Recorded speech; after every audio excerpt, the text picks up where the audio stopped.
absolute fireworks. I told you at the beginning that we had an action-packed and super stacked fight card, and I wasn't telling a lie, was I? So, as I say, I'm always joined by one of our legends here on the commentary desk, and now I'm joined by, well, an absolute super legend, Andy Sauer. Andy, I always say it, I know a lot of Andys, and you're my favorite. So, what an Thanks a lot. Can I come in between? Thank you very much. Yep. It's an honor to sit down next to you again. Well, what an evening it's been. We move up now to 80 kilograms, each of the fights tonight. Awesome. We've started off at the lower weights, 70 kilograms, and what fights we've had. Yeah, couple of knockdowns. So far so good. To be honest, I know these guys. Particularly I know Dani. He's participating in a lot of SENSHI camps in the past, in the previous camps, and I saw him training. It looks a bit of wild now. He wasn't that in the training, but you know, with all the adrenaline and stress, see now he's a little bit more calm. But I'm looking forward to see Dominik, how he will perform.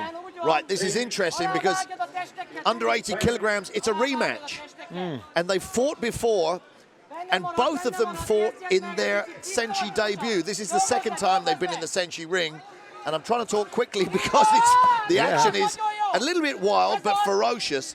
And Dominik Bereczki in the blue corner actually lost to Dani Traore, fighting out of the red corner.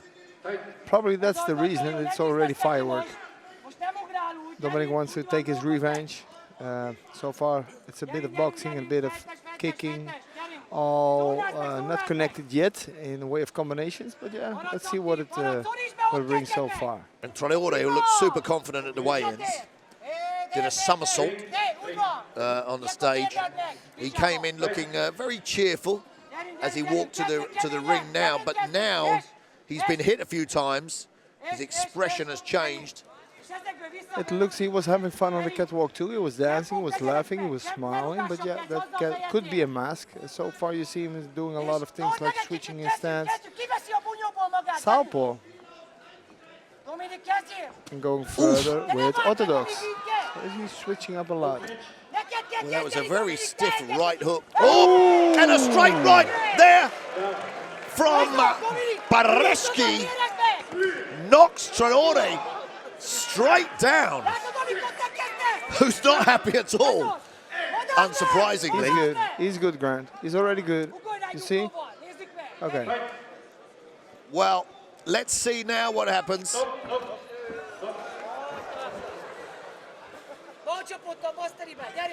Well, Dominik Bereczki there, a short, straight right. Knocked Traore down, and Traore not happy.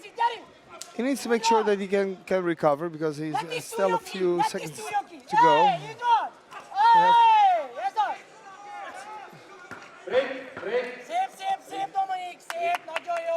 It's a bit scrappy at times, this contest. Yeah. But the punch from Dominik was really accurate. So let's see in the replay. Right. Really, it was beautiful in our corner, Grant. It looks like he was interfering the knee, if I'm right, or the kick from Dani. So hopefully we can look back to the replay. Let's have a look here. There's that big right hand. Yes, exactly. He's trying to get a clinch there and land a knee. Oh, it's a hook. Oh, it was a, what did I say? It was a straight right. How ridiculous. There was a left hook. Now, if I would have put my money on it, I would agree with you. But yeah, it was a left hook. So it was a bit of sloppy, don't you think? Well, it didn't look as powerful and as clean as it possibly felt to Traore. But he is guilty of not protecting his chin at times. Yeah, and just not to be fast enough with the knee. He wanted to set up a knee.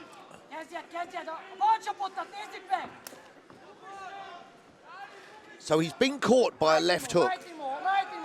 And if you look at his right hand, it's dropping at times. Again. There, again.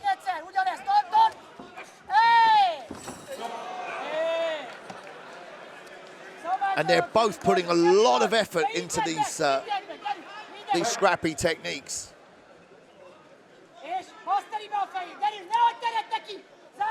So we've moved up to 80 kilograms here. And the pace, maybe it's just this fight, but the pace is visibly slowed. But obviously they've both got a little bit more power. Yeah, exactly. I agree. So far you would think, what is in Dani's mind going on?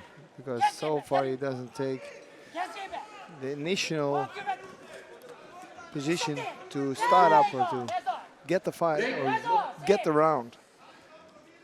And it's difficult to although he did throw that left hook without setting it up. You could throw it as a counter, but it's difficult to lead with a hook without throwing a jab or a straight to the body followed by a left hook to the head.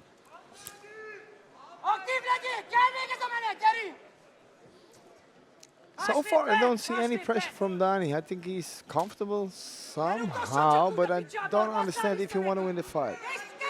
So I don't see his body language. It's not like, no, I need to go. I need to move. I need to express, or I need to build up my attacks. He's just waiting. And I think that probably is exaggerated by the pace of the first 3 fights this evening, which were absolutely ferocious. But Bereczki there, he's closing him off in the corner. I think he's waiting for his moment, Dani, because as he showed right now with the back fist, everything is a one shot, but it's a shot to kill the guy. Yeah. So far, I think he's just waiting for the moment. And he's definitely got the power. But he does get caught in these corners. Yeah. But yeah, you know what? He let Dominik take over the pace because he can decide, Dominik, so far. But he's also a bit sloppy with his defense. So I think Dani is just trying to get him in sleep and to try to trap him or to trick him on the right moment. And to be honest, Grant, I think it's going to happen somehow. Really? Yeah, because Dominik is too sloppy in my opinion so far. He thinks, I'm okay. Hands down. Not using well, it'd be a very interesting tactic. But there we go, the end of the second round. You've only got 3 rounds. Exactly. If you're trying to work someone out, or you're trying to lull them into a false sense of security, make them tired, whatever your tactic is, you've only got 3 rounds to do it. Exactly, but yep, that's the difference where you can see the difference in fighters and diversity also. So in my opinion, I would say, hey, come on, Dani, let's go for it and try to grab this round. And I couldn't see that he wanted to grab this round by points. The only thing I saw was that knockout punch or the so the first round has to be to Bereczki because of that knockdown. Yep, and damage. 10-8. Yep. So the second round, man, that's got to be a hard one to call. To be honest, I think Dominik wanted to by leading the pace.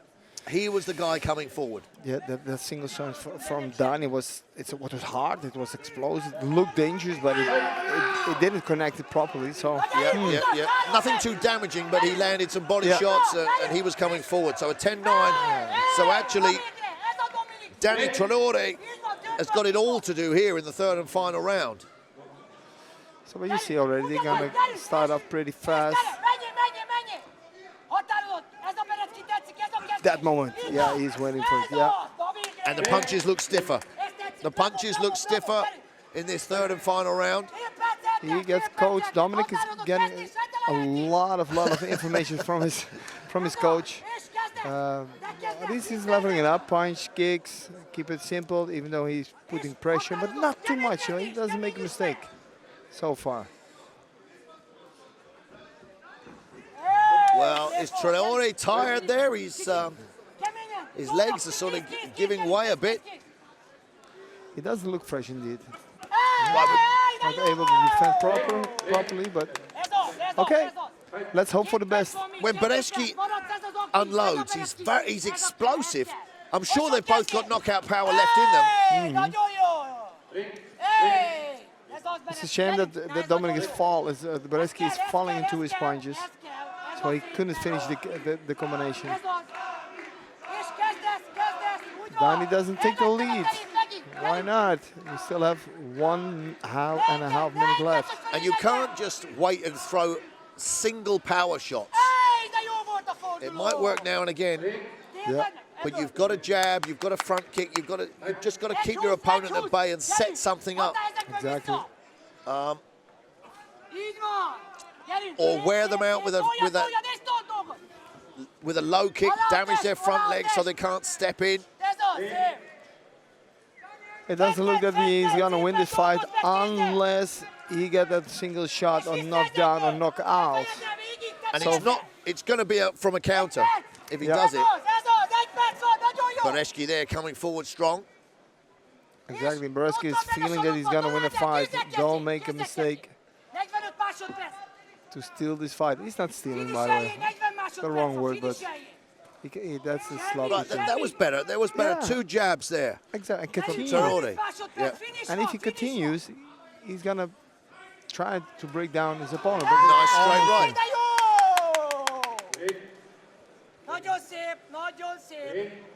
It's an interesting contrast in the corners. Dani Bereczki's corner has been non-stop giving him encouragement and advice. And Dani Traore's corner have been pretty much silent. Last 10 seconds of the fight. Are they going to go nuts? The bell's going to go. We're going to hear the end of the contest. And there it is. okay. So, Grant, I think it's pretty clear, huh? Well, we don't like to take the drama away from the decision. Yeah, true, to be honest. But But we just want to be honest to our audience. we need right? to be honest, transparent, Yeah.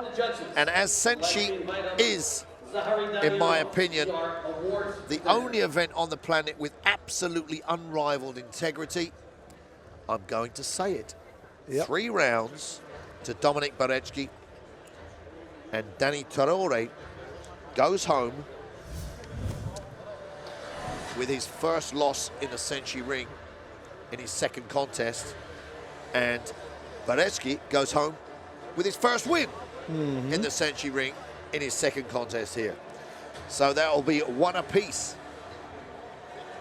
Dani Traore won last time via judge's decision. And if anything else happens, apart from Bereczki winning by judge's decision here, I'll be very, very surprised indeed. So the score between them is now 1-1. So can we expect a third final fight? A trilogy. I don't know if that contest, although a fantastic fight, don't get me wrong, I'm very overcritical sometimes, and we've been spoiled Yeah. by the fights. Let's just listen to the decision. 27-29 in favor of the blue corner. Judge number 2, 28-30. And judge 3, 26-29 in favor of the blue corner. There we go. Dominik Bereczki goes home the winner. So how were the odds? How were the odds? Did you win? No, I never bet. You're not gambling? No, haram. Haram. So, intriguing, but I mean, both of those fighters there, I think we'll get more entertainment with not a trilogy, but them being matched up with different fighters. And getting better. Yeah. More experience. And eventually, maybe later on, in a few years. That would be interesting. Yeah, right. Let's say a year or two's time after. Oh, let's have a dream. They're gonna fight. They become champion, both, or in the fight. You know, one is winning a lot, the other one is fighting for a championship, and he's gonna win somehow. Well, then one of them needs to step up and say, "I will be the challenger." Or we have an 80-kilogram tournament one day, and they're both in it, and they both end up in the final. Dreams. So there's so many things that can happen here at SENSHI. Yeah.